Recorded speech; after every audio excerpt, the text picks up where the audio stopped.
Dès que tu parles de ta maladie mentale, il y a des gens qui vont te dire ceci. Oui, mais c'est dans ta tête. Oui. C'était quoi ton premier indice? Non, parce que maladie mentale, c'est rarement dans le... Enfin, ou alors, on te donne ce conseil éclaté qui est... T'as déjà essayé de pas y penser. Il y a que les gens avec une maladie mentale à qui on dit ça. Un mec avec une fracture ouverte, il y a personne qui lui dit « Alors, je vois bien que ton os dépasse, mais t'as déjà essayé de pas y penser ?» Non, d'accord? Je me suis rappelé d'une phrase de ma grand-mère qui va peut-être parler à certaines femmes d'entre vous. Quand j'avais 8 ans, ma mamie me disait toujours « Morgane, faut toujours sortir de chez toi avec une culotte propre. Assortie et non trouée au cas où tu aies un accident dans la rue et que les pompiers doivent te déshabiller. » Ça parle à des femmes. Mon Dieu. Voilà, j'imagine que ça parle à des femmes ce soir. Ouais, c'est gravissime. Vous vous rendez compte ou pas? On en parle, à quel point c'est grave de dire ça à des gamines de 8 ans. Parce que moi, elle me dit ça dans ma tête à 8 ans, il se passe quoi? Je me dis, putain, bah si là, ma culotte, elle est trouée, le massage cardiaque cesse.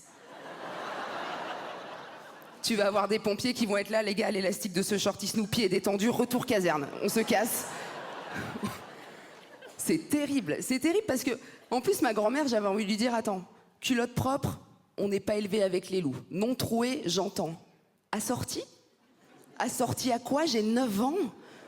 Assorti à mes jouets, mais ça va pas, c'est grave de dire ça. Et parce que elle m'a dit ça, maintenant je sais que c'est faux, tu vois, j'ai déconstruit l'idée, mais n'empêche, dans mon cerveau de femme de 34 ans, il y a un truc qui s'est ancré. Parfois, je marche dans la rue et je me dis, putain, bah c'est vrai que si là, je me prends une bagnole, bah je suis pas épilée, quoi.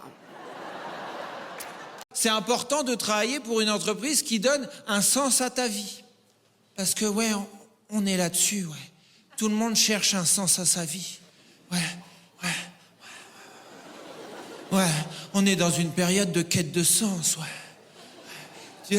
Surtout avec ce qui s'est passé depuis 2-3 ans, tu sais, on a vu que la vie, elle pouvait basculer du jour au lendemain, qu'il fallait en profiter un maximum. Donc là, maintenant, tout le monde est à l'écoute de sa petite voix intérieure.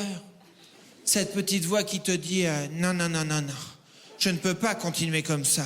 Je ne suis pas venu sur Terre pour remplir des tableaux Excel. Il faut que je trouve un sens à ma vie. Elle est où, ma vie? Elle est où? Quête de sens. Pour ceux qui connaissent pas Action, c'est des magasins où on trouve de tout, mais surtout de n'importe quoi. D'ailleurs, leur slogan, ça pourrait être « Tu n'en as pas besoin? Achète-le quand même !» Et n'importe quelle personne sensée qui rentre dans ce magasin une fois à l'intérieur devient complètement genounée, les amis. Un jour, je rentre dedans, je vois 2 daronnes se faire des prises de catch pour acheter un produit soldé qu'elles n'utiliseraient jamais. Je le sais parce qu'une des 2 daronnes, c'était ma daronne.